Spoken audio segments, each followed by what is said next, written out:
Some motherfuckers are always trying to ice skate uphill. This is Comic Geek Speak, episode 1789, Retro Movie Review, Blade.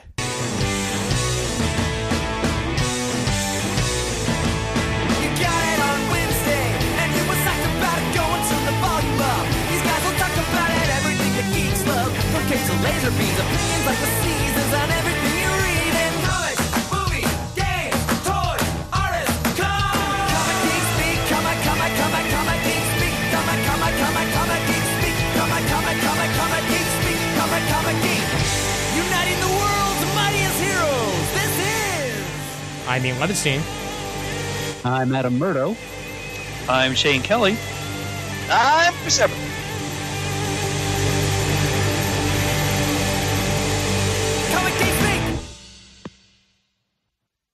Ian, I knew we could count on you.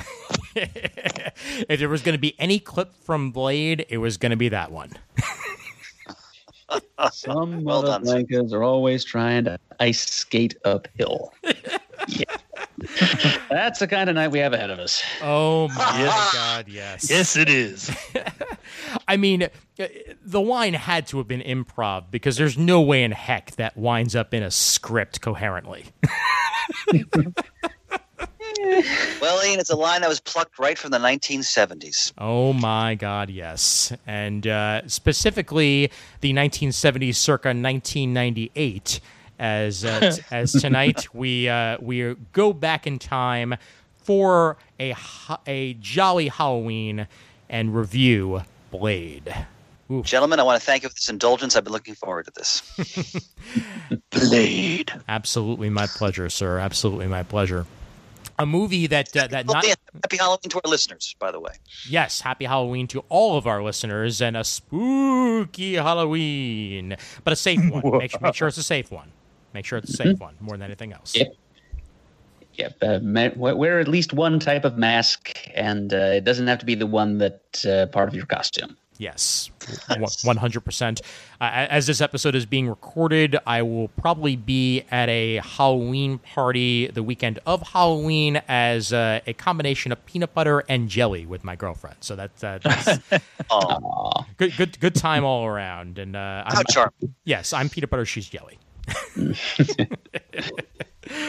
But meanwhile, Blade, a movie that has multiple distinctions as.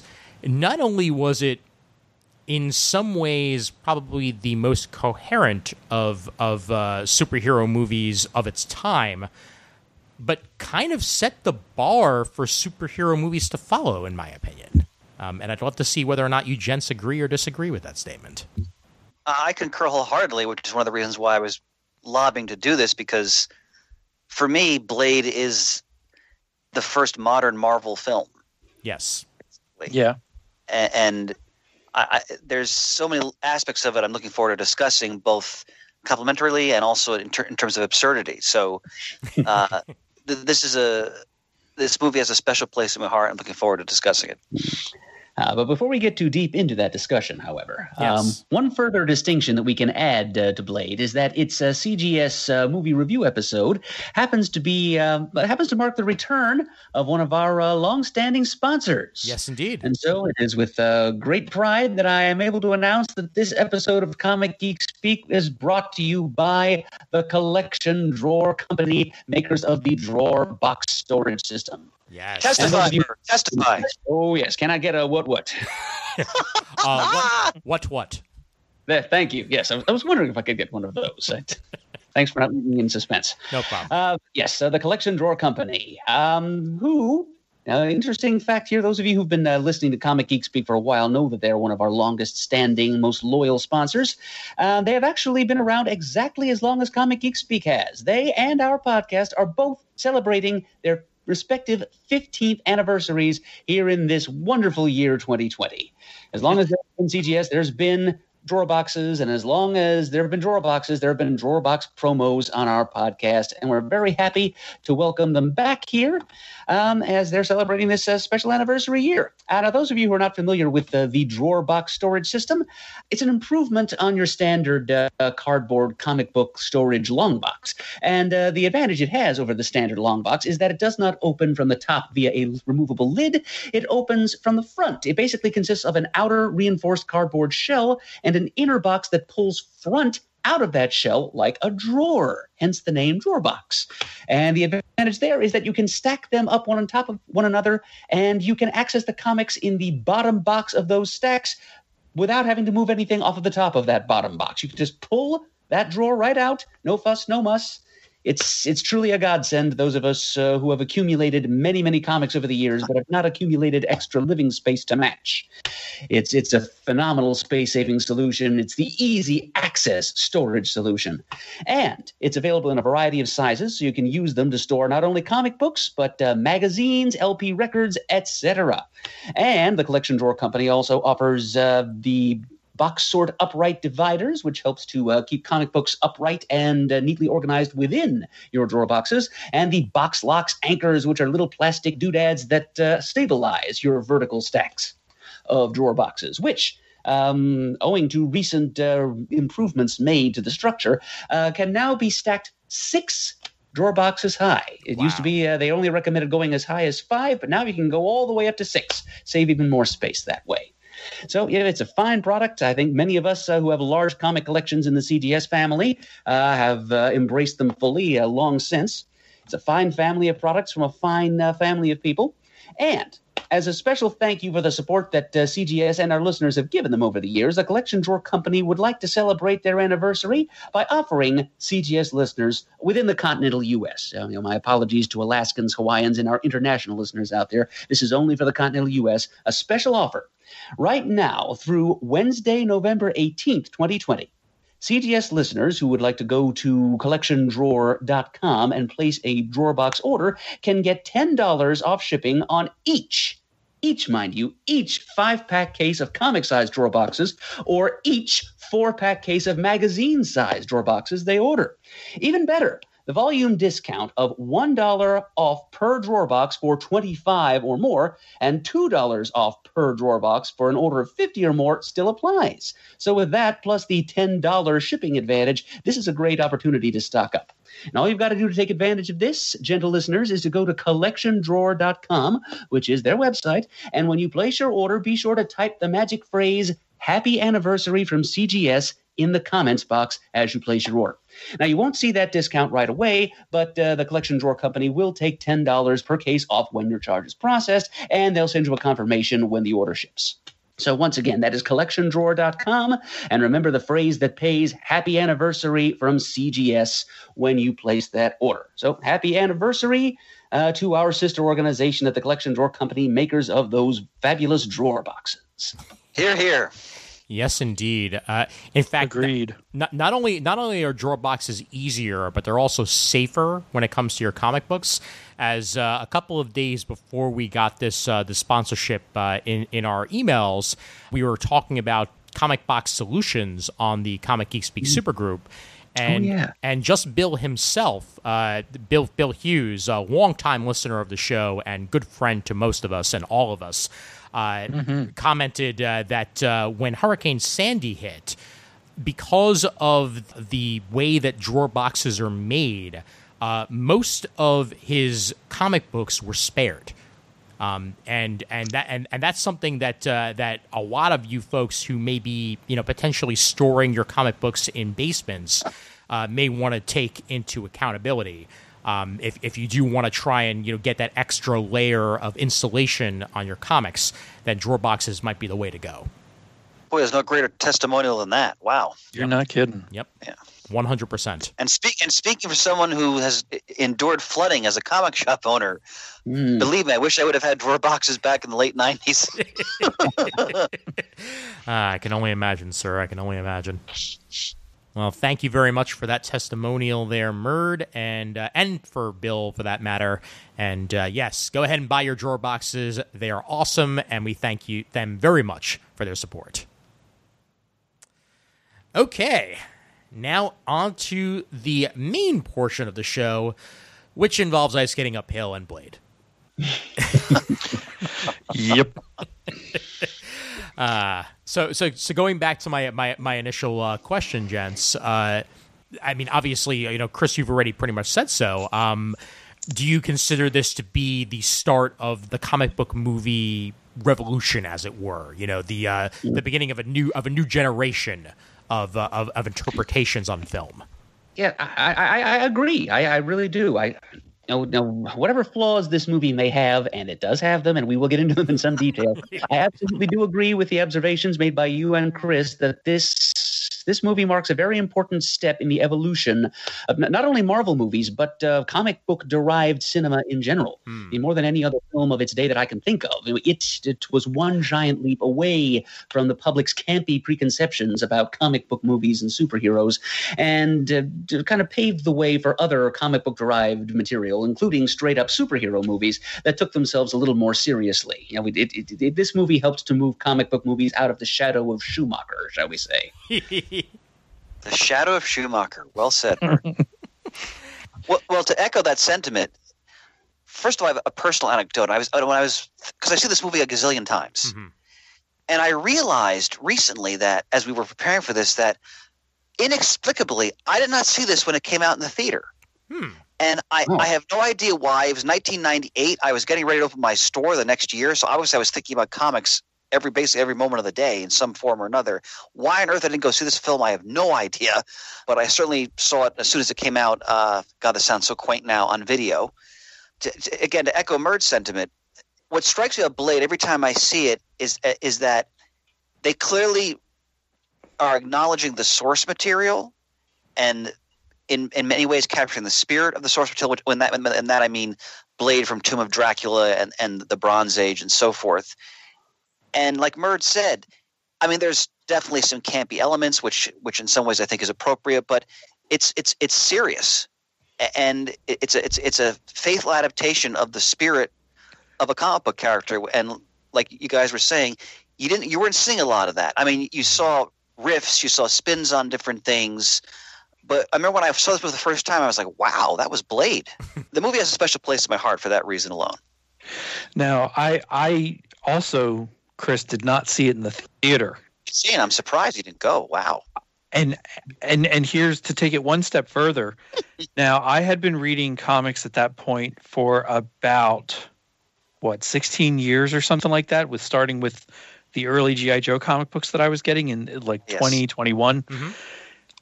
I had a knowledge of Marvel Comics. I mean, I was going to the comic book store. I had friends. We would talk every Wednesday. I had knowledge of all the DC stuff, of course, because that's what I was mainly reading. And I had knowledge of Spider-Man and the Avengers and Fantastic Four. I had no knowledge whatsoever about Blade, not a single drop of it, because I can distinctly remember either watching the movie on video, like you say, Chris, or maybe even HBO at that point. But I remember a couple years later learning that it was a comic book movie. Because it doesn't come out and say Marvel Comics, Blade, or anything. It just starts out Blade. Sure doesn't. And unless you pay attention to the credits, which I don't know that I did at that point, and you see Marv Wolfman's name come across or some other ones, Gene Colan, or you watch the on a DVD, which I do have a DVD of it, which is what I watched, the commentary of it, it doesn't necessarily jump out as a Marvel movie to those who don't know. And I had a knowledge of Marvel things, but not Blade, not at all. And we have to remember that. I'm sorry, Shane, go ahead. No, so in retrospect, I completely agree that it really did set the tone and launch a new era of comic book movies that was followed by Spider-Man and X-Men and then DC stuff. But yeah, at first when I saw it, I just wanted to see it because it was a vampire movie. And we have to remember, when you use the phrase Marvel movie, that has such a specific meaning now. Mm-hmm. Oh, very true. Very true. And like you see Marvel movies, we obviously thinking of the Marvel Cinematic Universe.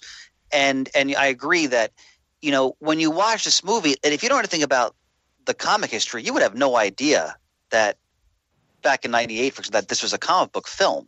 Yep. Yeah. And And I think that's, I mean, I'm sure a lot of people who like you mentioned, like wanted to see a vampire movie, they got that element out of it and enjoyed it.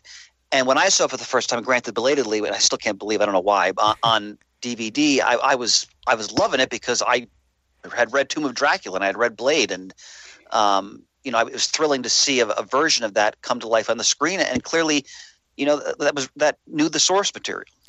Now, to take something one step further when talking about Blade as a comic book movie and tying it into the Marvel Cinematic Universe, the actor who plays Karen's ex-doctor boyfriend, who gets bitten and then mummified, he shows up in Iron Man 1 and 2 as Rhodey's partner.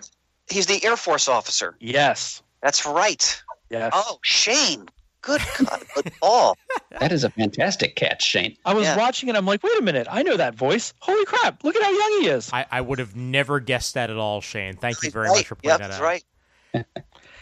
And I want to say there's another one in there, but I can't remember what it is. So I got to think about that a little bit. But that gentleman, and I wanted to look up his name today and I didn't, but he stuck right out. Well, while you try to figure that out, Shane, I'm going to show my age to all of you gentlemen. That was my question, actually, and go ahead. Yep, and state that the first time that I ever experienced Blade was fortuitous, as I did not really know who Blade was until Spider-Man the Animated Series.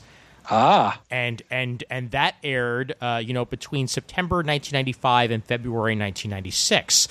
So about 3 years before this movie was made. Little did I know, because I didn't even frickin' know until I went into the IMDb history of this, that Whistler did not exist until Spider-Man the Animated Series. Oh. I don't know that I knew that either. Forgive me. Was Blade in the Spider-Man animated series? He sure as heck was. Yep. Oh yeah. Yep. Oh wow. Yeah. It was the Neogenic Nightmare episode in season 2, episode 14. And not only was it a Blade episode, but that was the very episode where Whistler makes his first appearance. And Marvel Comics, enjoyed the character so much that they then integrated him in to the lore of the comic books. Ian, you see, ladies and gentlemen, this is why Levinstein is a legend. And is so intrinsic now to the success of this show. Again, you bring those ingredients that the rest of us can think of, brother. Fantastic. Thank you, sir. I highly appreciate it. Of course. How do they portray Blade visually in the cartoon? He kind of looked like himself. He didn't have sunglasses. He had a spiked leather jacket, almost like Ghost Rider-esque.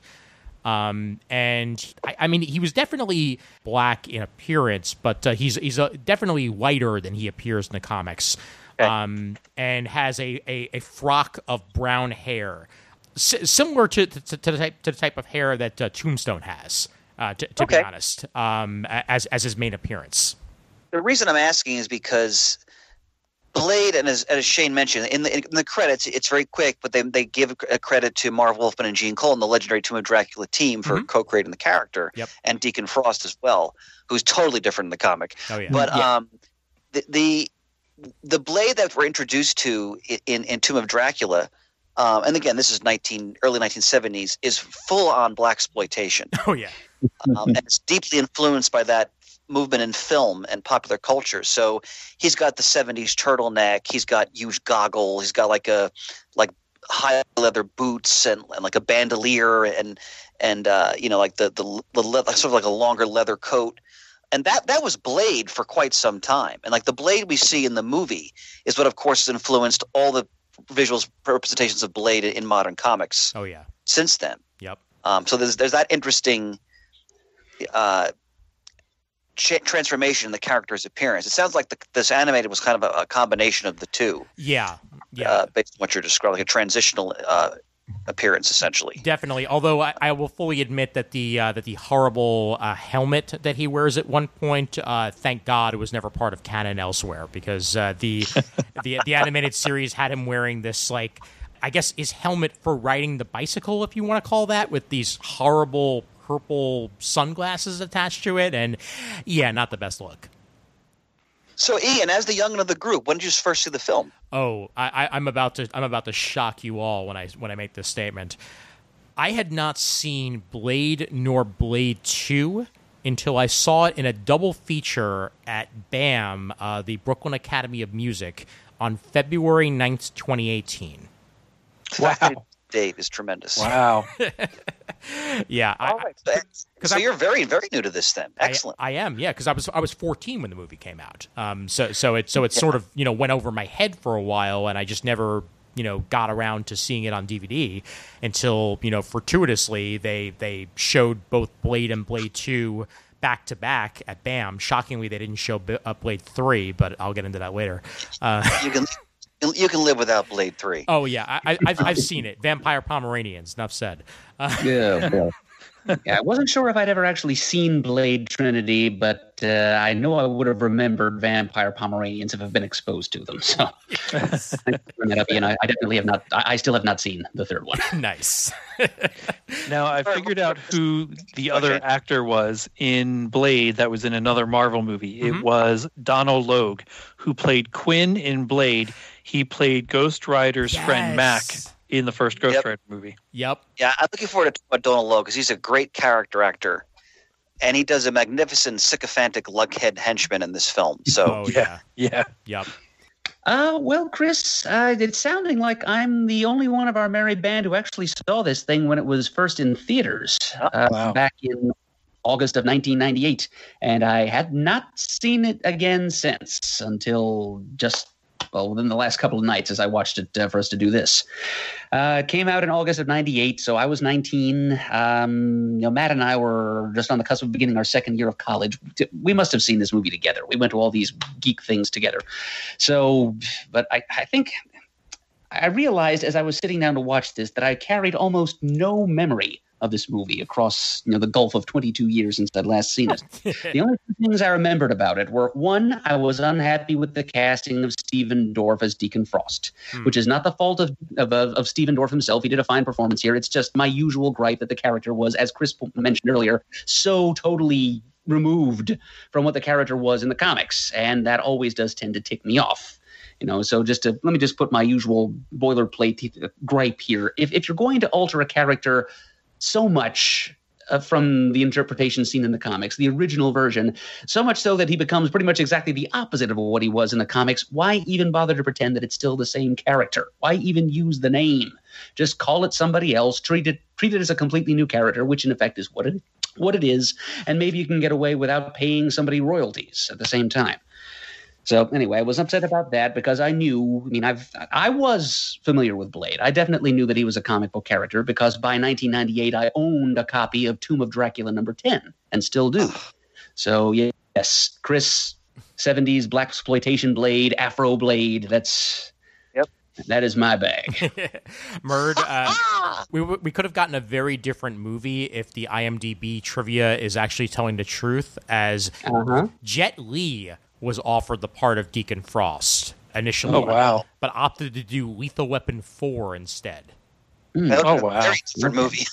Yeah, actually, what I thought you were going to say, Ian, was I've read somewhere that originally the plans were to do something that was a little campier, something a little closer to Buffy the Vampire Slayer, which probably would have given us like retro 70s blaxploitation Blade. It would have been something more like Keenan Ivory Wayans' "I'm Gonna Get You, Sucker," except it was Bloodsucker, Might as well call it like Jefferson Twilight Blackula Hunter the movie. I haven't seen Blackula in years. Wow. Yeah. So anyway, I mentioned the two things I could remember about this movie from my first viewing were Stephen Dorff not being a good Deacon Frost, or rather their interpretation of Deacon Frost not being adequate in my sight. And the other thing, the thing that I actually did like, was just this weird little image just kind of thrown in passing. It's like a little atmospheric marker.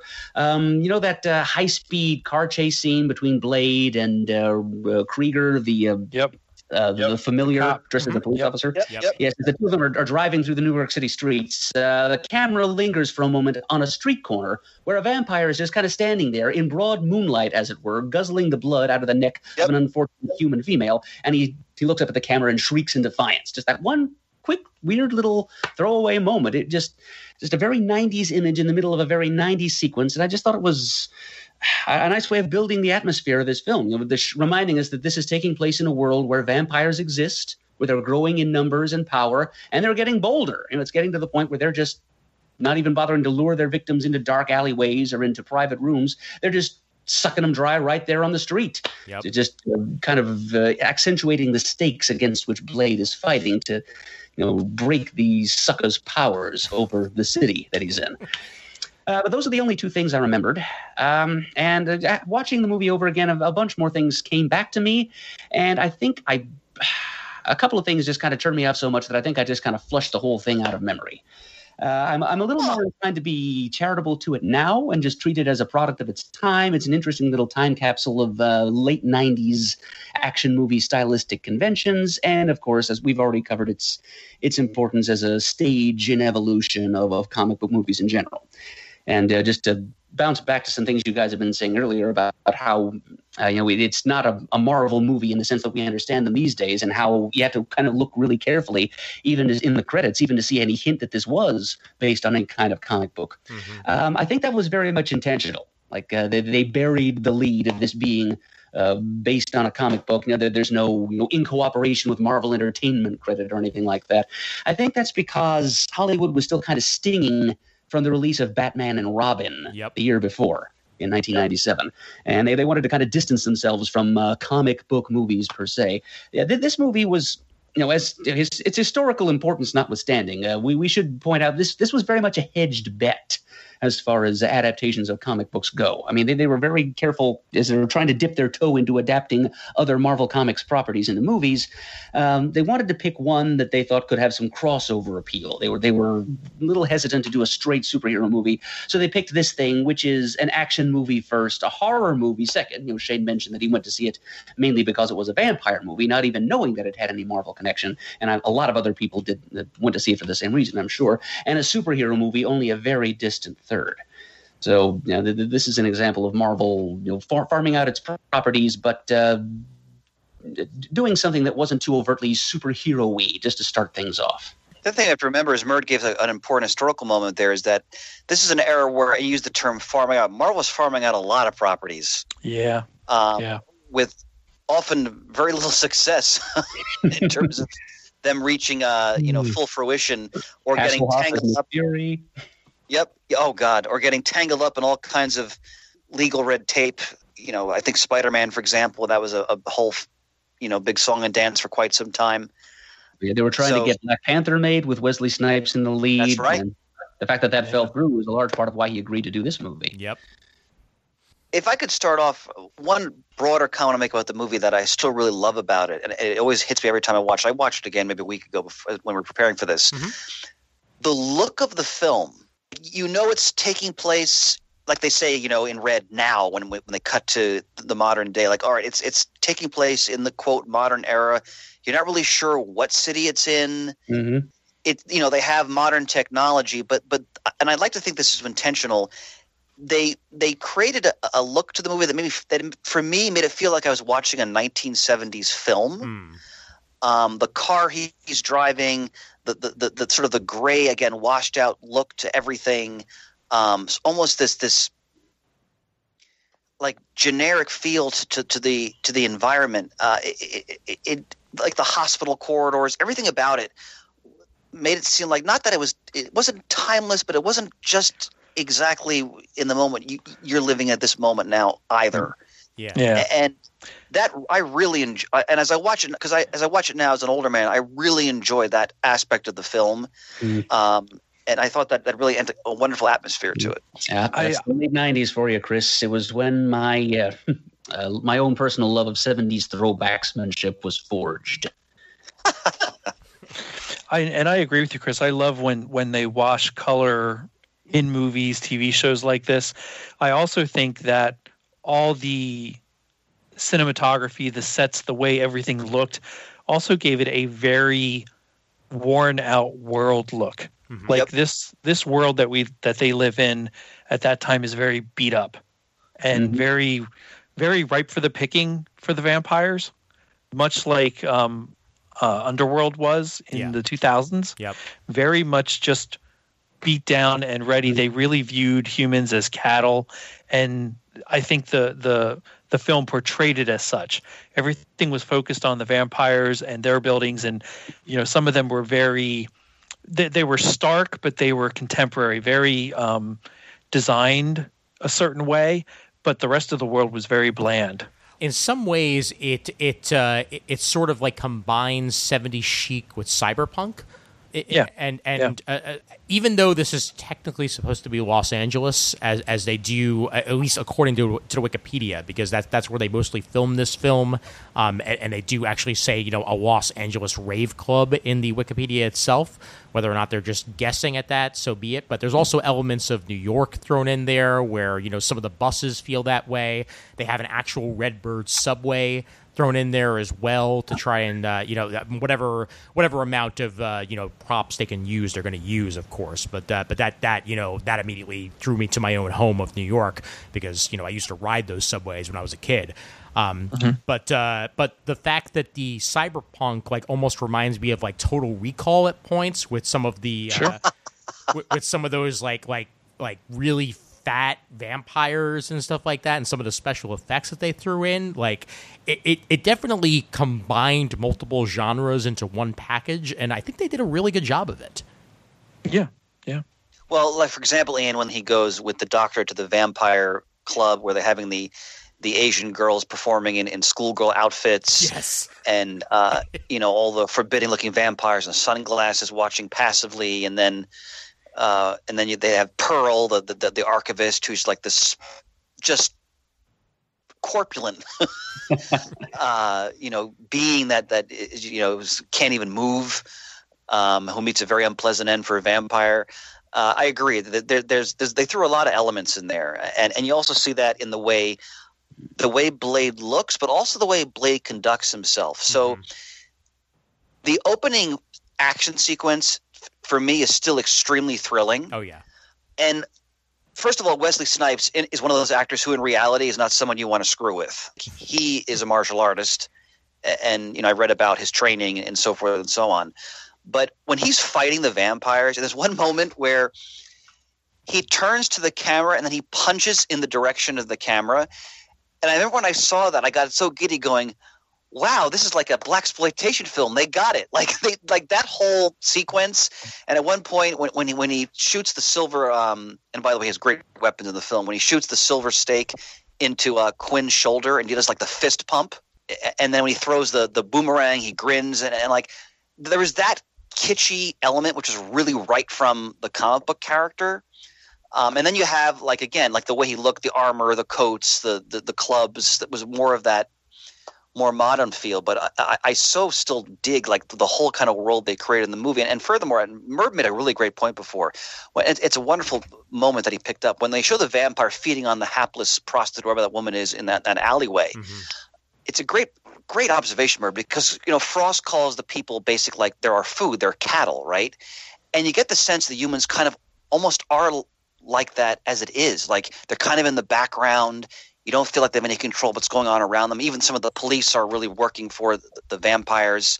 And then the notion that and they hint on this, I would love to have seen more of it. What is the dynamic of the vampire infrastructure? You sense there are houses and families, and they make treaties with the human governments. And obviously Frost is this up and coming dissident who wants to put everything on its head, as there's always a revolutionary in any of these eras. And that, just the hints of that world, I found really fascinating. Completely agree, Chris. I was thinking to myself as I was watching this, I'd like to see more about the backstory of this whole hidden vampire society. And I'm sure that they actually did come up with some backstory for these people, because I'm just looking at the back of the DVD that you kindly mailed to me, Chris. Thank you for that. One of the special features is called The House of Erebus, and it claims to contain information about the 12 tribes of the ancient vampire ruling council. So somebody bothered to make all this stuff up. And I wish they could have gotten it into the movie, but they probably figured people didn't come to see the movie for that. They came to see gory special effects and Wesley Snipes punching monsters in time to techno music. So You know, Well, I've never seen the TV show. Have any of you guys seen the TV show? I have not actually. I have not. I remember watching it. I do not remember much about it. Okay. I don't think I knew it existed. Yeah, there was a TV show that aired on, I think, TNT for a short time, Yeah. for about a season or so. I was wondering if perhaps they had integrated that a little bit further into the TV show. But Shane, if you barely remember it, then I doubt it. And they may have. It's one of those things that I don't think was rerun very often Got it. after it was canceled. Something else I noticed, and I agree. I thought the same thing. I'd like to know more about their hierarchy, what their factions are like, because to me it's like they had 12 houses or 12 families, and each controlled something. They kept the peace with the humans at bay with these treaties. Yeah, I found that kind of fascinating as well. When you talk about the archivist Pearl in that library kind of setting, I often think of a cross between the trash heap from Fraggle Rock and Chet from Weird Science. Oh, wow. I just went straight to Mojo from the X-Men comics. Well put, Murd. Did you notice who one of the almost like the second in command of the vampires was? Judson Scott, who played Khan's quote son in Star Trek. Oh, wow. Oh God, you're right. Holy mackerel! I knew you guys were wearing Star Trek gear tonight for a reason. Oh, Shane, deep cut, man. I thought you'd have picked that one out. All the time I saw the movie, I never caught that.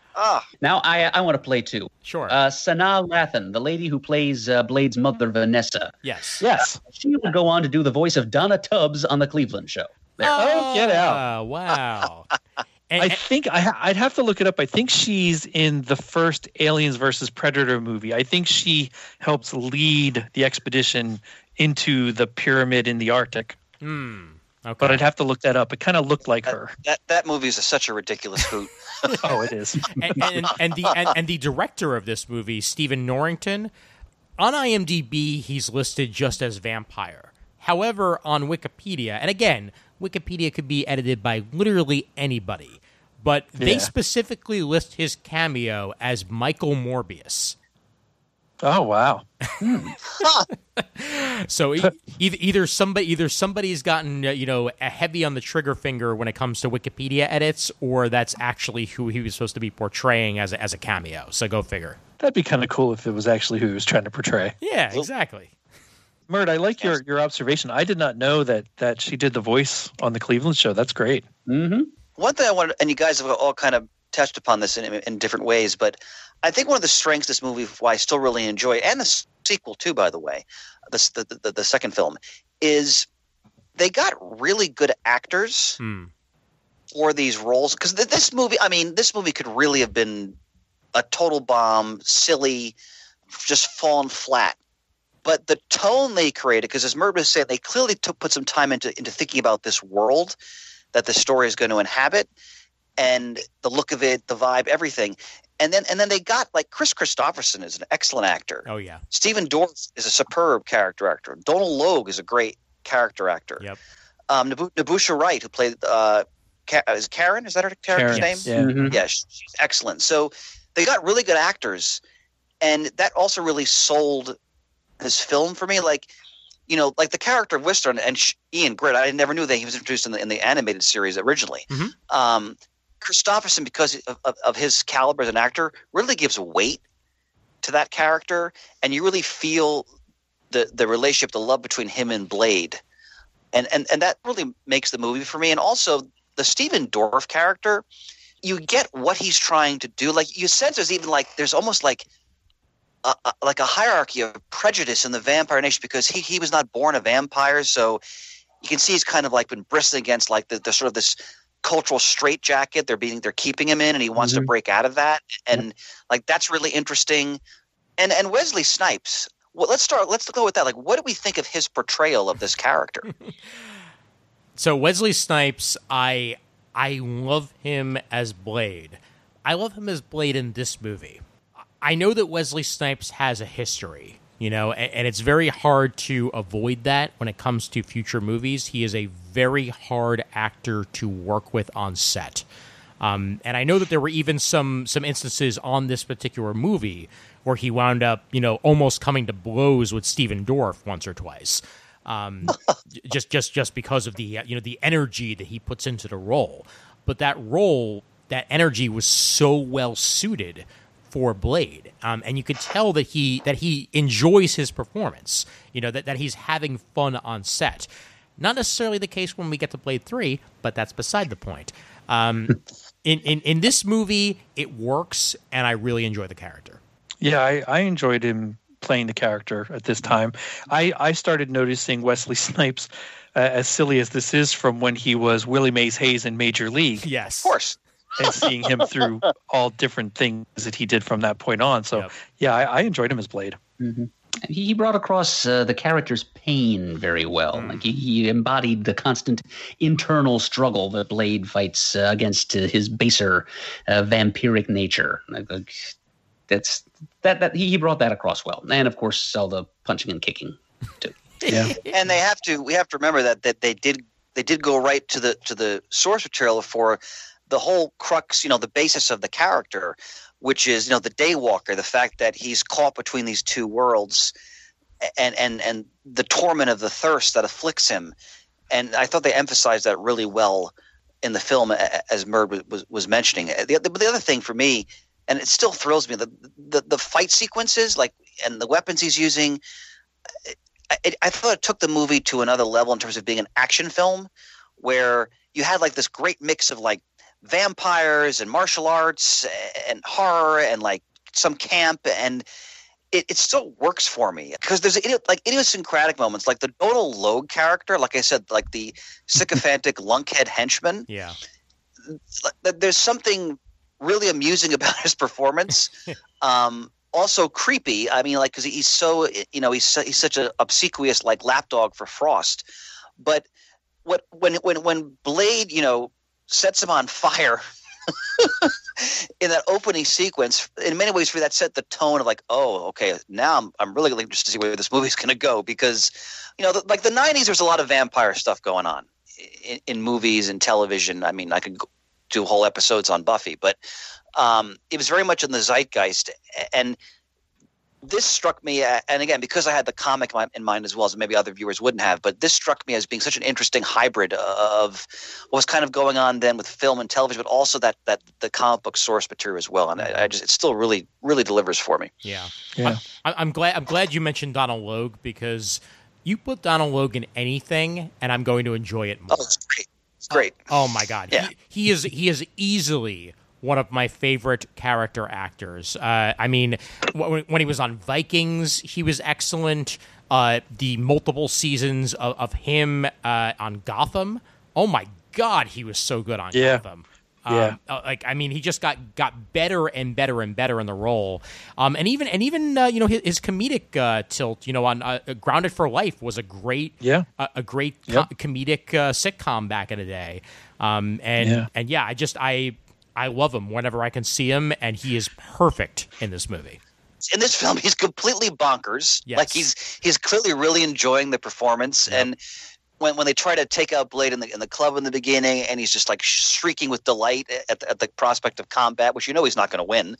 And then just when he goes to Frost's penthouse, and you can tell there's Frost almost like a puppy, he really enjoys having him around, even though Frost is clearly a million times smarter than this guy.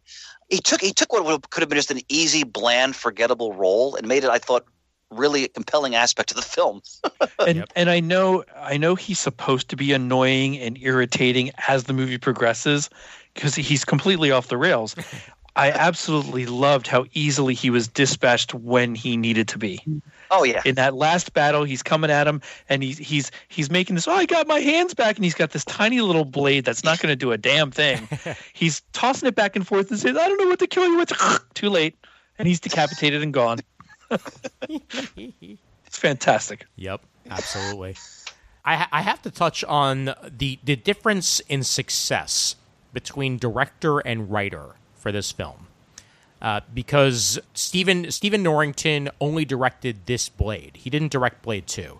I'm gonna get into Blade 2 in a minute, just to compare the two a little bit. Sure. But Stephen Norrington has directed 4 movies. That's it. Oh wow! This is his second of those movies. Do you guys want to have a guess as to what his last directorial movie was? Oh, I have no idea. No, I have no idea. Couldn't begin. The League of Extraordinary Gentlemen. I believe. Wow. Yep. Oh, I'm sorry to hear that. Yep. And lo a career ends. Because that's the difference between director and writer here. Because director, he had The Last Minute, which I've never even heard of, that he wrote and produced in 2001, and then he did The League of Extraordinary Gentlemen and hasn't done anything since. Meanwhile, the writer of this film, an unknown known as David S. Goyer, who has gone on to write pretty much everything since this film hit.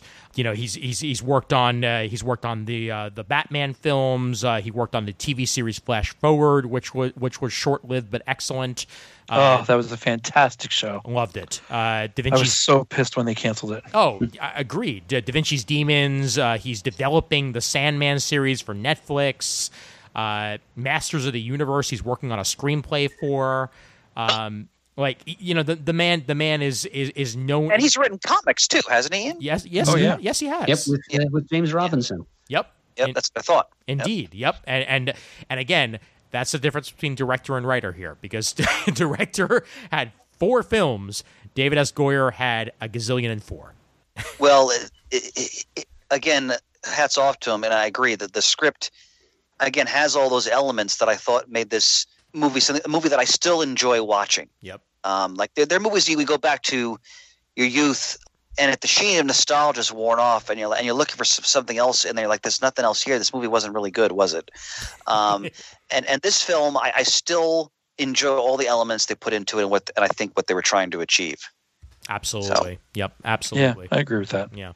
And this film happened a year before The Matrix. Yep. And I think that without Blade, I don't think The Matrix would have done nearly as well. It might not have looked or sounded the same way. Yeah, absolutely. Absolutely. Yeah. I mean, I'm sure that they were in production of The Matrix, while Blade was coming out. But they probably had, further assurance that, hey, we might have something here when something of the look and feel of Blade worked as well as it did on screen. Yeah. So go figure. What still makes the movie compelling for me, besides the obvious elements we discussed, is, and it's a phrase used often when we talk about things that I love in terms of film or comics or TV, but the sort of the quieter moments that again flesh out character and also flesh out the world. There's one scene I always love for a couple reasons. He goes to this storefront and he meets the store owner that looks like it's like a holistic store of some kind. And the guy gives him his serum and they embrace. And I love, like, all right, so there's this whole sort of network that's out there that is trying to help Blade fight this war. And notice he gives the guy a bag full of watches, like they took from vampires. Maybe that's something they use like for trade or commerce or what have you. And I remember in all the years I owned a comic shop, I always think of that scene because it's always when you own a business and you're manning the trenches there. It's always nice when a friend comes by to visit. So that scene works for me on for the film and also on a personal level as well. But there are moments of that throughout the movie that, again, it's not just it's more than just a brainless action film because they clearly put some thought into all of that. Oh yeah, and it makes the movie those moments like glue the film in a way that I still really enjoy watching it. Yeah, absolutely. And it's shown. Well said, Chris. Yeah, thanks, brother. Very well said, indeed. And it's shown as well in how strong the female characters are. Oh, this is great. Yeah. I mean, Dr. Karen Jensen continues to be one of my favorite female characters for a comic book film. She's competent. She doesn't just lay down and die like she could have. And they need her expertise too as the story develops. Absolutely, yeah. I love the head on her shoulders, and it's really well done. Yep, her role. She is a strong female character, absolutely, but her role in the film it's extremely tropey. I think. I'll give you. She's mainly there. I mean, they put her in here, and they made the most of her. All right, they didn't just reduce her to a damsel in distress or dead weight around the hero's neck or anything like that. But she was introduced. She's in the movie mainly so that Blade and Whistler have someone to explain things to. She's the audience's entry. Yep. And she does end up getting kidnapped by Frost in the end, so that Blade has someone to go rescue. Sure. Yeah. She's not quite Lois Lane in Superman Returns. You know, like she's not what I would consider to be dead weight. You know, she actually has a purpose in the film, even if yes, I do agree she does fall into a bunch of tropes. And she also well, I like the fact they did not make her and Blade have a romantic relationship. Yes. Yes. Because she against those quiet moments, she kind of draws out of him what a tormented and very isolated figure he is. And what I really enjoyed was that they established that there is a connection between them, but it's not going to go anywhere that would go in a typical Hollywood version of a story like this. That he's such a damaged, walled-off person caught between these two worlds that she can only reach him so far. Yeah, basically. Yeah. And in Blade 2, she doesn't appear at all, which in a way, I mean, I don't know why that didn't happen in reality, but in terms of the story, I think it kind of made sense because Blade's not the type to just like, I'm going to just settle down now and we're going to have a team up. That would never happen. I'm glad you brought up Blade 2 in this fashion, Chris, because I kind of wanted to bring it up in that way as well. Sure. I love Guillermo del Toro, or Guillermo del Toro, if you want to try and put some emphasis on it. But I feel like he was handed the reins to Blade and was told, do whatever you want, to hell with the first movie. You have these characters to work with. You can do literally whatever type of movie you want after this. Go nuts. And I think for that reason specifically, I prefer Blade to Blade 2. Because Blade 2 is such a departure from the first film, to the point where even general story beats in this, they just almost entirely ignore. I mean, like the fact that Whistler is back in Blade 2, without any real issues, is one thing. And again, that Karen's not even mentioned really in Blade 2. She's just sort of just there and gone. Then Guillermo del Toro is going to do whatever he wants with the franchise, and so on and so forth. And I think it's for that reason, those reasons alone, because I am a continuity guy, whether I like it or not, that I prefer Blade over Blade 2. Preach, Livingston. Yeah. I prefer the first one too. I enjoy the second one. I just watched it again just last week. I enjoy the second one quite a bit. Mm-hmm. I think it's a thrilling action film, and I like kind of another view into a different aspect of the vampire sort of ruling circles. Yeah. Plus, it's got who was Hellboy? Oh, Perlman. Perlman. Yeah, Ron Perlman. Yeah. He's great in everything he does. Yep. So all those elements, but I agree with you, Ian. The tone is very different. Yes. And they do mention elements like they thank him in the second one for getting rid of Deacon Frost, for example. Mm-hmm. So there are references to the first film, but the tone is very different. It has a different sheen to it, it's like even visually. Yeah. When you're watching it, but I still to borrow a Pat and Murd phrase, I still groove on the second one, but far more on the first one. Yeah. Never liked the Reapers. They creep me out a little bit. I'd also mention, while comparing Blade and Blade 2, Blade 2 doesn't give thanks to Wolfman and Colin because it needs to be said here, Wolfman did sue Marvel. Right. That's over, right. Blade-related, trademark and royalty issues. Oh, good. I didn't actually know about that, Murd. Thank you for bringing it No, up. I didn't know that either. I was going to bring up. I'm glad Murd did. Yep, he did. Unfortunately, he was working in the work for hire era. So yeah. I don't know how. Murd, do you know how that suit played out? I don't remember the outcome. I don't think it went very well for Wolfman. I kind of think he lost the suit.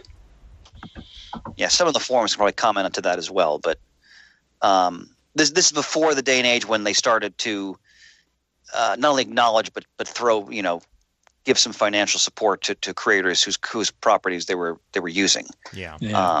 So I think. Go ahead, Ian. I was just going to say, in a non-jury trial, the judge ruled that Marvel's later use of the characters was sufficiently different to protect it from Wolfman's claim of copyright ownership. There you go. Well, I would hope that when they bring out the new Blade with one of the greatest actors living right now, Mahershala Ali, who was superb, he was just perfect for this role. Yeah. I hope that they throw some cash towards Wolfman and the Colan estate, because I know they've I think Jim Starlin's been taken care of for Thanos. Oh yeah. If I remember reading about that, so I would hope they would do the same. Oh, definitely. Yeah. Yeah, I hope. I think the times have changed enough where creators are actually getting their credits, at least. They're a little bit piece of the pie, especially after the Kirby estates and the Bob Kane issues and stuff like that. Like it's been and Bill Finger, obviously, but it's been some very interesting couple of years since Blade came out when it came to creator rights. On a different tack, because Murd mentioned this before, let's talk a bit about Stephen Dorff as the villain of the piece. What do we think of his portrayal and the role of the character? Back when I first saw it, I thought it was fine, but again, I had no knowledge of anything that his character was supposed to be. Looking at it now, almost a little bit too pretty boyish for me. Yeah. Yeah, especially when you consider that in the comics, Deacon Frost is a creepy old guy with a snowy white beard and a top hat. He's a figure of the corruption of age, and here we have Deacon Frost being exactly the opposite, this upstart vampire, who resents the ruling council not only for their elitist attitudes towards those who are simply turned into vampires. So there's some class resentment there, but it's also youth brash youth versus ossified age. It's a completely different character, really. And I agree with you, Shane, that he was a little too pretty boyish, a little too, club kid looking.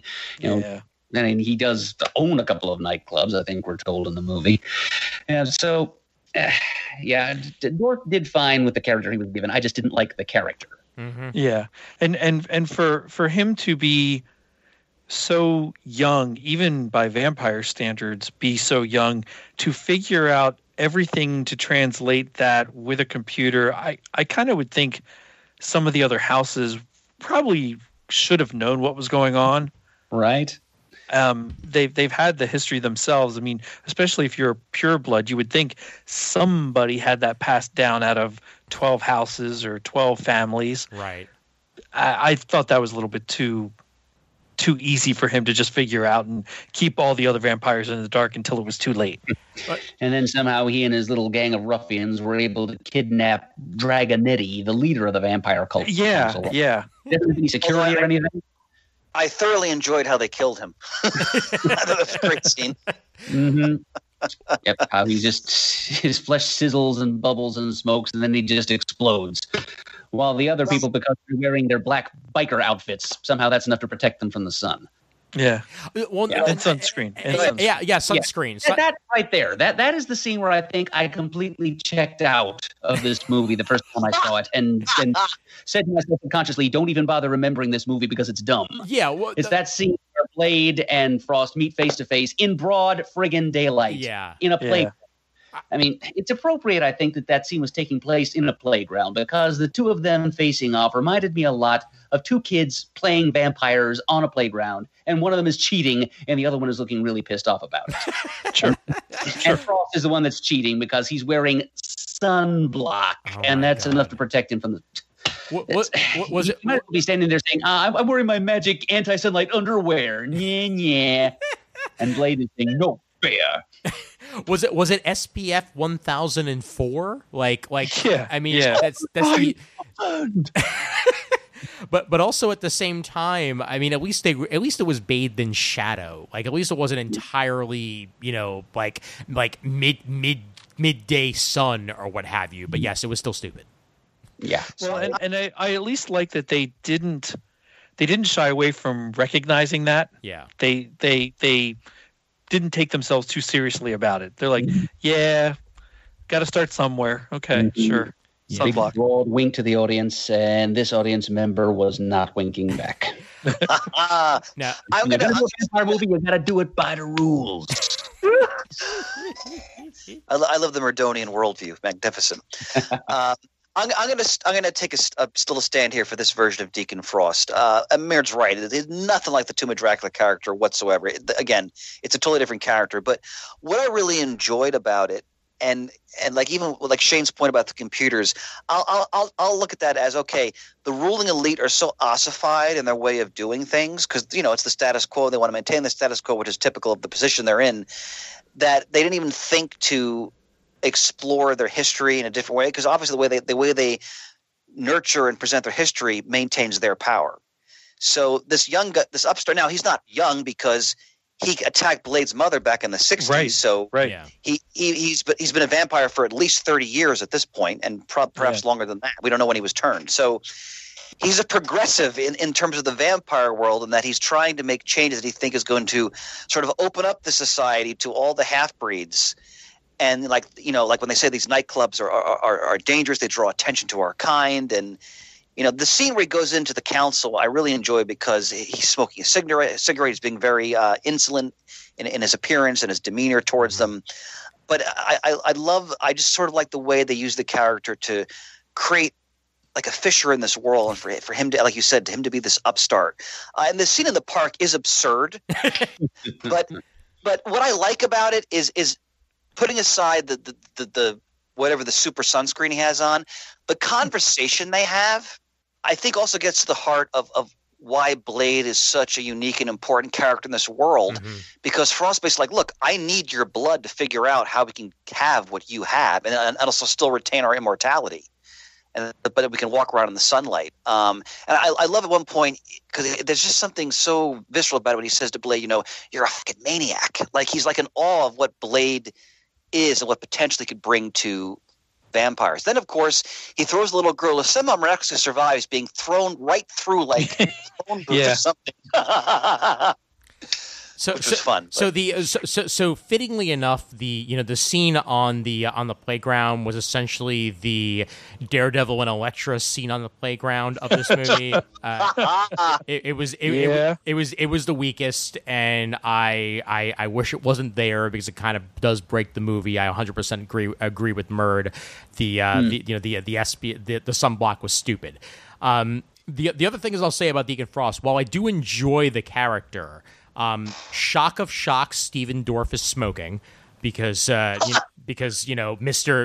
E-cigarette spokesperson always has to have some sort of cigarette in his mouth, so that doesn't surprise me at all. And I wouldn't be surprised if they wrote that into the character just because Steven Dorff had to smoke on set. That would not surprise me.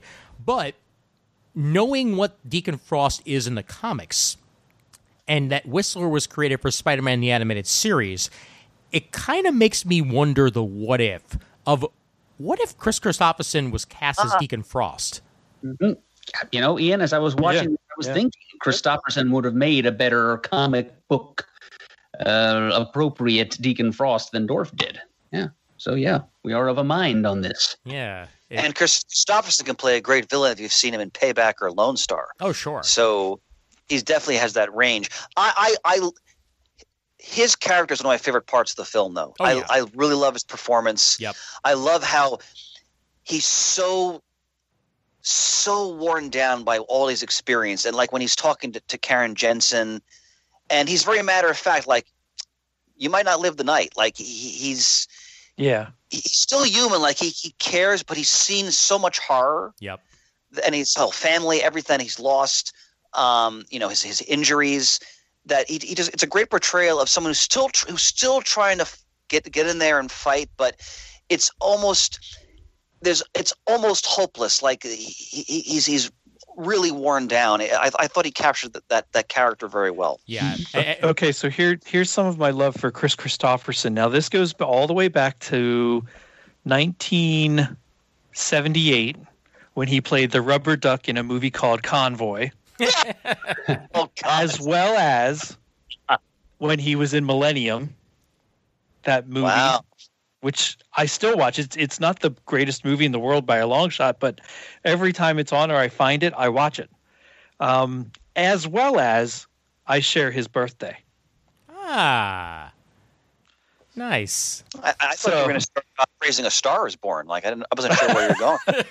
No, so just for those alone, if I see Chris Christopherson in something, I have a fondness for when I get to see him act. Yep. Yeah. And I'll say that Blade Trinity breaks it even further. Even if his daughter is an illegitimate daughter, Abigail Whistler, like again, the fact that his family was killed is kind of important. And then all of a sudden, illegitimate daughter shows up in Blade Trinity. Like really, Trinity's a hot mess. Like that's.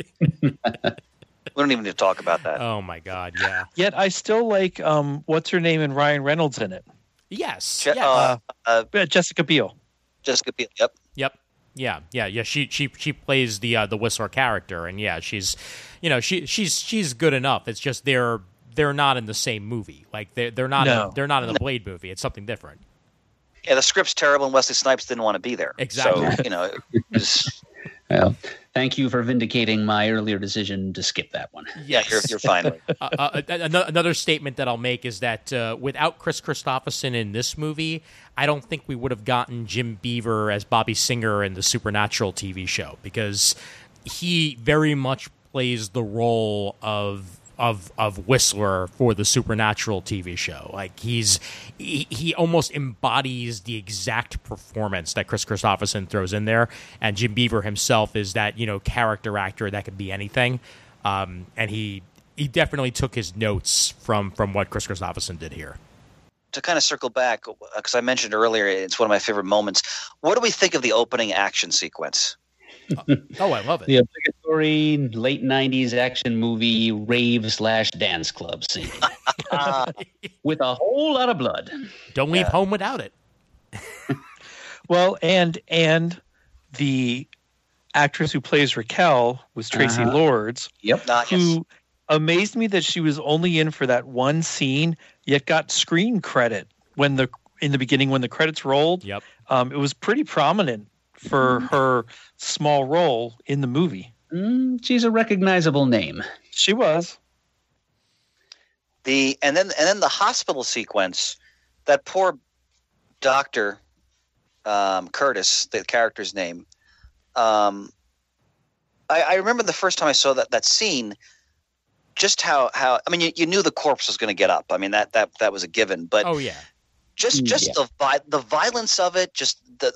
They were not cutting corners in the blood whatsoever. No. But when Blade walks into the hospital in that slow motion, and there's a great moment where he's trying to save her, and the police come in with the security guard, and they shoot him in his body armor. And he's like, "You out of your damn mind?" And I was like, "They got Blade, man! Like they clearly read the books. Like those little moments where he makes statements like that, or he makes certain gestures, like." It's just a little bit of camp, but it works. It just gives the character it makes it a little more fun, puts a little more dimension there. It sure does. There's that element where he's, this is what he's meant to do. Like this is what he's really good at, and he's excelling. And I love that Karen's ex-boyfriend / coworker, comes back later on in the movie. As that creepy ghoul vampire, the one that's not quite formed. That was really, really cool, and I'm glad that happened. And his voice during that is really creepy. It's very distorted. He's like, Karen, I didn't think I'd see you here before. Do you ever think about us? He's only slightly more vampiric, parasitic in that form that he was as an ex-boyfriend. Yeah. Now think about this though. He's still trapped down there. Yeah. Like they ended everything, they left, and he's just there surviving, I guess. Eating on rats. Yep. Yeah. So when we get to the Lamagra sequences, do the effects hold up, or are they a little cheesy now? All right, here we go. This is a softball for Ian. Go ahead. Now, again, I really love the fight choreography for this movie. However, specifically in that second to last scene where they're fighting the vampires and the vampires are turning into skeletons that are flying away with their wings. Oh my God, that is the worst stop motion special effects. Like it's not even 1998; it's like 1986. It could be a lot better. It's like about when Blade slices Frost in half at the torso. Oh yeah, yeah. And reconnects himself. Oh, and the CGI blood. Don't forget the CGI blood, because if there's one thing that movies should never use is CGI blood, because it never looks right, and I mean never looks right. It always looks like you're either pouring Kool-Aid on somebody or you're pouring sheets of plastic on somebody. It doesn't work.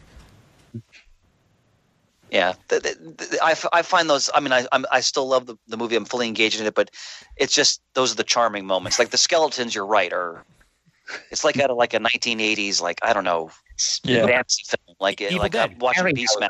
It's like Clash of the Titans. Yes. Yeah. Oh yeah. Yeah. Or Evil Dead.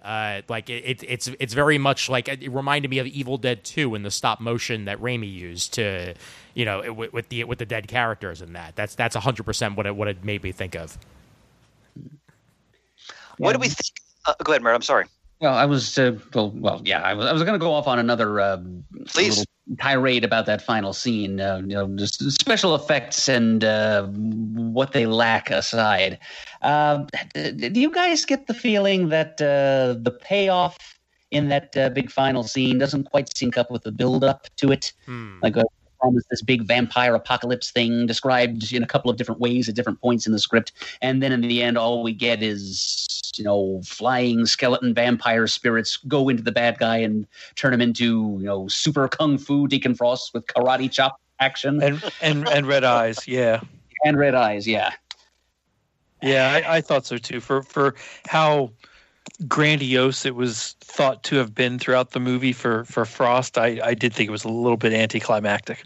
Yes, definitely. And there's a story behind that, and I am again indebted to you, Chris, for the loan of this DVD, because I watched a couple of the special features here, and it gave me some insight. Apparently, this final scene was originally supposed to be Frost actually successfully summoning La Magra, who was going to be this big 8-story tall gelatinous blood beast that was going to, be killed by Blade before it got a chance to, just stomp Stay Puft Marshmallow Man style around the city. Then they changed that and just tweaked it a little bit so that instead Frost actually became La Magra, became this giant faceless blood creature. But Stephen Dorff's face still popped out of the middle of it to taunt Blade in the middle of their fight a couple of times until Blade gets him with the serum and he explodes. But apparently that scene didn't focus test well. So one of the producers who appeared on this special feature on the DVD actually said as much. In so many words, they panicked at that point. And they scrambled and they tucked tail and they rewrote everything without bothering to reshoot or rewrite any earlier scenes in the movie that made mention of the giant blood demon that was supposed to appear, or something called a blood tide that was supposed to go forth and automatically turn every human that came in contact with it into a vampire, which is not a very workable plan, because then what would all the vampires eat if they're all vampires and there's no humans? Right. Yeah. So anyway, they decided that since the focus groups didn't like the big final fight with the giant blood creature, they just made Super Kung Fu Deacon Frost and had him and Blade have a more traditional mano-a-mano martial arts style final fight, which is what we got. Yeah. And Murd, sloppy 11 editing. Yes. And Murd, there is a 140-minute cut of this movie sitting somewhere in a can. That was that first cut that they showed in test screenings, and it bombed bad. And I obviously test screenings very rarely correlate to the actual success of a movie, because there are movies that test incredibly well that do horribly in theaters, and then there's movies that test terribly that do really well in theaters. But I'm wondering what that 140-minute cut was like and just how different it was than what we got. Yeah. Well, I have to also wonder with the limitations of effects at the time, what would Lamagra have looked like if they had tried to render the creature? Bad. It might have. Yeah, Oh, it yeah, probably would have been. it would have been probably would have bad. been A big silly lump of because- cranberry jello, basically. yeah. So when you think about it, the action sequences in the movie are so thrilling because it's really limited special effects. It's a lot of martial arts, and then they show the vampires disintegrating, almost like a version of what you would see in Buffy the Vampire Slayer. So that's, I think, what really sells the action. Like when they roast Pearl and they go into the archive, they find all the pages of the vampire Bible. And then Blade ends up in that fight with the young girl who turns out to be a vampire, and thrilling martial arts. Like, the action sequences there are just fantastic, and that's really what sells it. Right. And I think at the end, like with the Deacon Frost, it's kind of a hybrid of what you got throughout the movie, plus with some of these sort of special effects to let the audience know, okay, he's actually a much more powerful being now. Essentially, I would have hoped that had we gotten the original version of the monster, that we would have gotten, like models, and then perhaps, like superimposing his head on top of said model versus Scorpion King level horrible CGI. That special feature I mentioned did have actually a cut of what that scene would have looked like with the special effects that they put together to that point before scrapping the whole thing. And Ian, it's just a whole lot more CGI blood. Then big old nope. What do we think? Since we're going to get another version of Blade down the road at some point, what approach do you think they should take? Because obviously they're going to do things to differentiate to some degree from the Snipes version. How do you think they might go with that?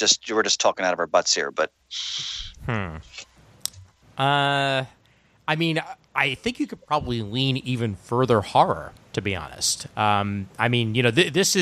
This is very much borderline between martial arts and horror.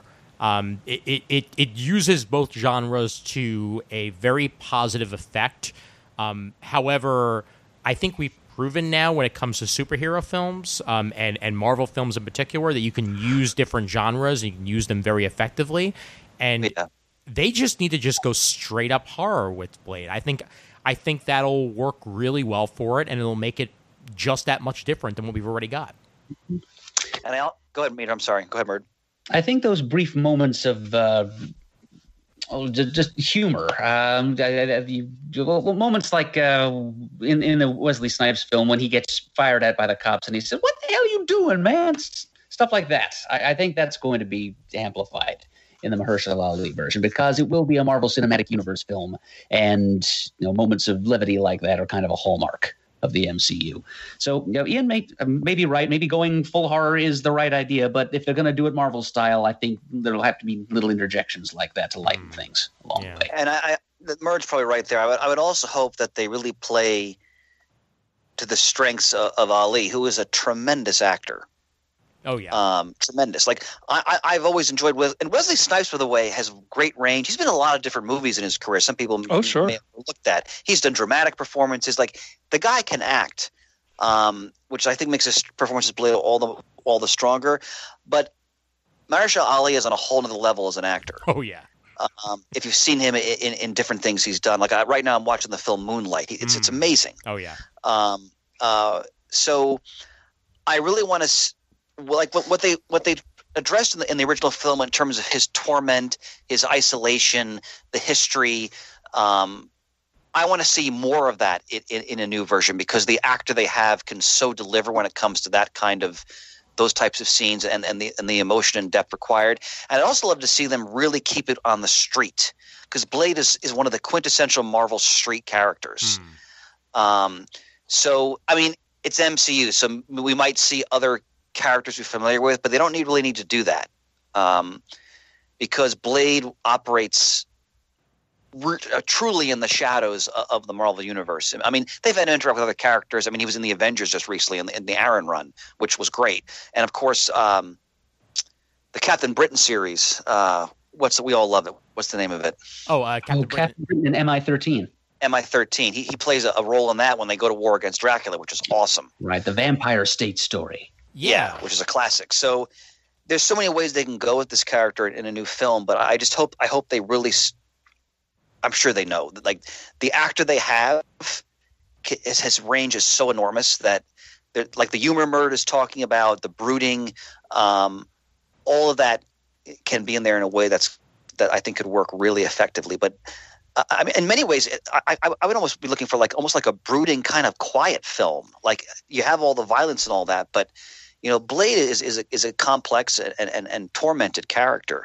But they can also have, like, even in the Tomb of Dracula comic, I mean, there was all the blaxploitation bluster, but beneath that this you could they went into the fact that this is a unique and really troubled individual. So here's my two biggest questions. One, do you play him British?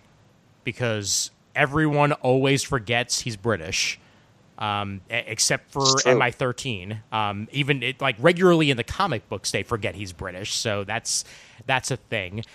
And two, there has to be at least one scene where he's trying to ice skate uphill. That's that. They're probably not going to do the British thing. I doubt it. I doubt it as well. Yeah. Yeah, I doubt it too. Yeah. In the comics, was Eric Brooks raised in the UK, or was he just British by a citizen by birth? Excellent question. I'm ashamed to say I don't remember. I have to look that up. I'm going to look at his early life on the Marvel Wiki and find out what it says. What I would love to see, I don't know if they probably won't do this, but if they incorporated some of the supporting characters from Tomb of Dracula had an awesome supporting cast. And if they could bring some of those characters, and perhaps in different ways, into the new Blade film and that role, I think that would be really interesting. I mean, I don't expect them to use Dracula per se, but some of the other characters in that book were so well fleshed out by Wolfman and Colin. I mean, like Quincy Harker and Rachel Van Helsing and Frank Drake and Taj. Hannibal King. The detective Hannibal, right? Hannibal King. Great characters. So maybe I hope they try to tap into some of that. He was apparently raised in Madame Vanity's brothel. So wherever Madame Vanity was, that's where he was raised. However, he was growing up on the streets of London, according to the Marvel Wiki. So yeah, there's definitely some London in his past. All right, so there could at least be a trace of an accent. Yes, exactly. Yeah, he could just be Christian Bailing it and completely throwing it out the window when he's around Americans, but it's there somewhere underneath. Okay. Do we have any other comments of the film, my friends? Just that I wonder the what if of what the X-Men movie would have looked like without Blade. Would it even have been made? Point. That is an excellent point as well. I think it would have been made. I do think it would have been made. Because I think that they were, while Blade was purposely kept less recognizable as a Marvel movie back then, X-Men, they wanted out there in the forefront. I mean, there was no mistaking that it was a comic book movie. So I do think X-Men would have been made. Now, would it have been quite the same if there wouldn't have been a Blade? I don't know. Yeah. But I do think X-Men would have been made. I think the look of Blade may have had an influence on the look of X-Men. I mean, I don't know. Oh, absolutely. Yeah. No, that's a definite, Chris, because I think there would have been significantly less leather in the X-Men movie had Blade not been made. Yes. Yeah. And really, that first X-Men movie is the first time I can remember vividly where you had the movie come out, it did pretty well, and then you had those costumes show up in the comics.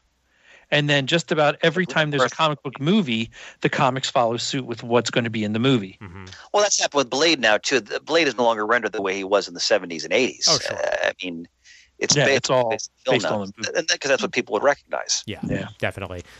Also, and I think the TV show, which I never saw, I think he appeared similar to the movie, right? The same kind of look. Oh, yeah. I'm pretty sure. Oh, yeah. They had a Wesley Snipes light running around, doing Blade-type movie things. Yeah. I think wasn't that show out? And if it was on TNT, that would make sense. Around the same time the Witchblade TV show was out. God. I think it was around then, if I remember correctly, because I remember specifically. Okay, it was released on June 28th, 2006. And ran until September 13th. Yeah. Yes, and it was on Spike. Ah, okay, yeah. The now no longer existent Spike TV. Is it just one season, Ian? Yep, one season, 13 episode season. It was going. I think it was the second season was planned. It just was never picked up. And Witchblade was 2001, 2002 with 2 seasons. Yes, exactly. Oh, since we didn't touch on it before we wrap things up, I must touch on before we finish everything that final scene in Moscow. Okay. Why is that in the movie? I would say to show that he's going around the world, that he's still fighting the fight. There's no other reason for it to be there. Yeah. I went with Shane's interpretation. They have him in Russia in the second film. Yeah, that is true. That is true. I'll give you that, Chris, and I'll give you that, Shane. It's just it's just such a curveball and out of nowhere. Just It helps sell the film to that very lucrative Russian cinema market. I guess so. Yeah. Actually, one question I have, this struck me the last time I watched it. Maybe one of you can shed some light on it. Karen cures herself, correct? Yes. Yes. Okay, so does she discover then a cure for other humans who have just been bit, essentially? Essentially, I yes. suppose she probably could. Yeah. Okay. Which could help explain how Whistler is able to be cured from his vampirism in the second movie. Right. Good point. Yeah. Yeah, no. Because I was thinking, she must have mass-produced what she came up with.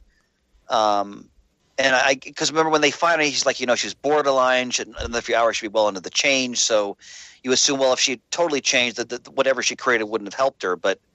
Or I'm not sure. Maybe it would have. Well, I mean, even if she didn't mass produce it, I'm just gonna no prize it into saying that she gave Whistler the formula, and then Whistler went ahead and mass produced it. Yeah, because even when she's talking to Deacon Frost, and he says about turning her or something, she goes, "Well, I'll just cure myself again." Like, that's right. It's very she's very vocal about that she cured herself, and we'll just do it again. Yep. At that point, I think he would have just lopped her head off, but that's me. He was fond of her. Yeah, he was. What a waste. Yeah.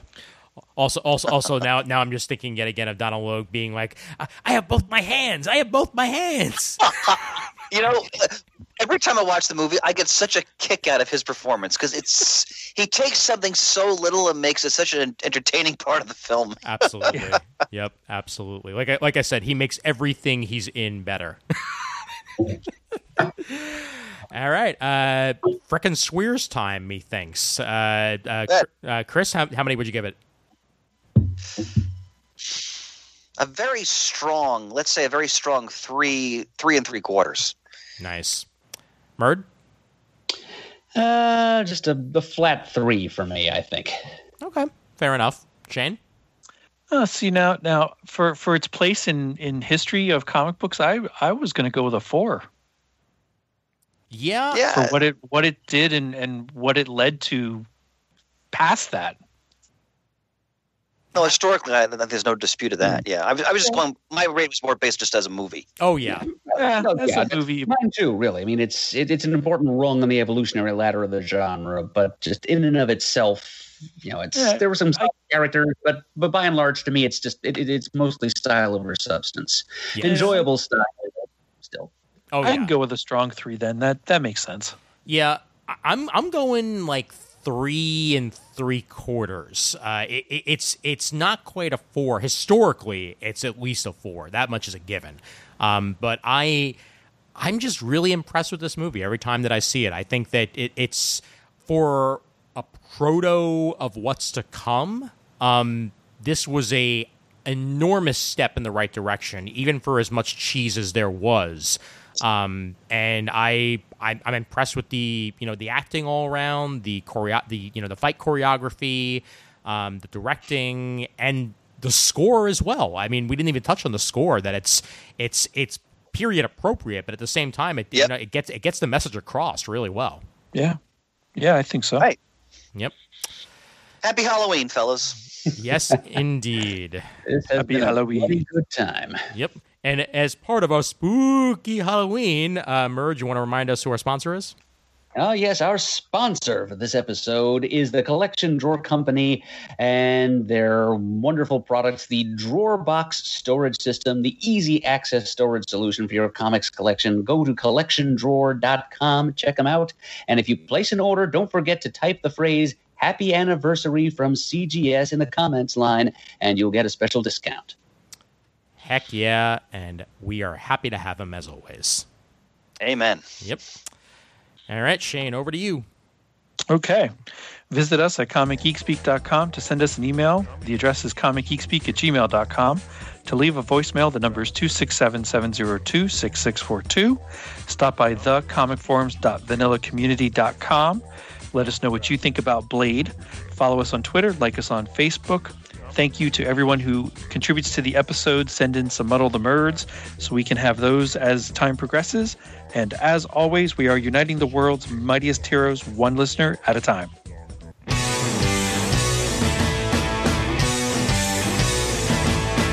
got it on Wednesday, and you was psyched about it going to the bottom up. These guys will talk about it, everything that geeks love. From cakes to laser beams, opinions like the seasons on everything you read. And comics, movies, games, toys, artists, comic geek speak, comic geek speak, comic geek speak, comic geek speak, comic geek. Uniting the world's mightiest heroes. This is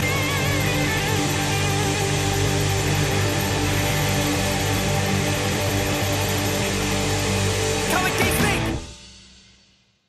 You can slice him, you can dice him, but the Queen Man just keeps on coming. Check it out.